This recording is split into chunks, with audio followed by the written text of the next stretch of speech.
Okay, ladies and gentlemen, welcome back to my channel. So today I want to talk about something very, very important, also frustrating and frankly, extremely disturbing. So there's been a lot of talk recently about banning people from poorer countries. As you know, we're just coming off of an incident, the shooting in DC, where two National Guard individuals were unfortunately shot by an individual who was from a certain country. And yes, this includes the current administration in said White House, talking about how if we ban people from these certain poor countries, it'll make the country more safer, quote unquote. So let's break this down and try and find their logic. And let's point out where their logic crumbles.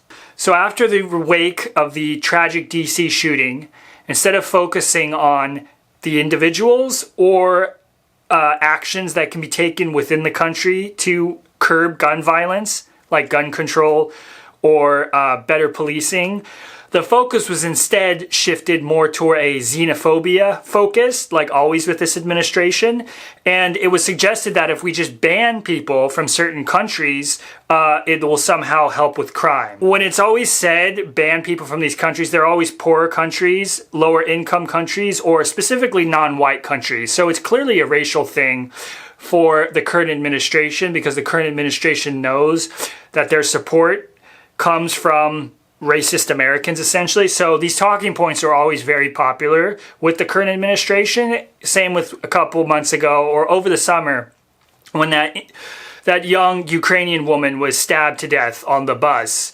The current administration immediately made it racial. It was very disheartening and very disturbing. Their argument always boils down to this: if one individual from a certain country commits a crime, everybody from that country commits a crime. In this case, Afghanistan. It's very dangerous and it's very poisonous for our country. So here's where their logic falls apart. If we're going to ban an entire nationality, in this case Afghanistan, because of what one individual has done, then they need to be more consistent with that. And they should do it every time somebody commits a crime in the USA. You probably know where I'm taking this. So for example, in the United States, 9 times out of 10, when a mass shooting happens, the perpetrator is a straight white man. So if we're using their own logic against them here, we should ban white men from the USA, because they're way likely to commit mass shootings, to commit child abuse, and to shoot up a school. So, I'm just using their logic against them, That's the definition of hypocrisy. And we always understand why the white man commits the mass shootings, It's always mental illness issue or a male loneliness epidemic. It's all this BS instead of actually implementing gun control. They always make excuses. But when it's one brown person out of a quadrillion that shoots 2 army men, we have to ban the whole country from entering the USA. Everybody from that same